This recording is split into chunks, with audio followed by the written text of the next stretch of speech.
నేను తిట్టుకోలే, భగవంతుడిదల్లా నేను తిట్టుకోలే. ఎందుకో చెప్పనా, నటుడుగా ఆయనకన్నా నేను తోపును కాబట్టి తిట్టుకోలే. మళ్ళీ క్లియర్ గా చెప్తాను, నటుడుగా ఆయనే అన్నాడు కదా, ఆయన ఇచ్చాడు. ఆయన అడిగి 2 రోజుల వరకు ఆ విషయంలో ఆయన చెప్పాలి, నేను చెప్పుకుంటే పొగిడినట్టు ఉంటుంది. 2 రోజుల వరకు 4-5 hours కంప్లీట్ చేసాం. అంటే వర్క్ టపట నటుడుగా నాకు ఇది ఉంది కాబట్టి. కానీ డైరెక్టర్ స్థానానికి వచ్చిన దాకండి ఆ సినిమాలో కొన్ని ఇంచుమించు 10 మంది 15 మంది ఆర్టిస్టులు వచ్చి ఉంటారుగా, వాళ్ళకి ఈయనలాగే ఆన్ స్క్రీన్ రావచ్చు రాకపోవచ్చు పెర్ఫార్మెన్స్.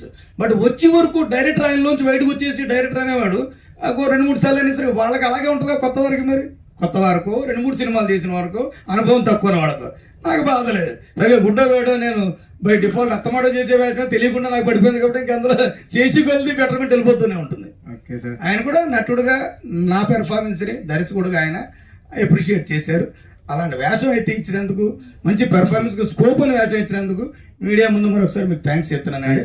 మీరు అనుకున్న ఆన్సర్ వచ్చిందండి? వచ్చింది sir. Thank you sir, thank you. Next director గారు.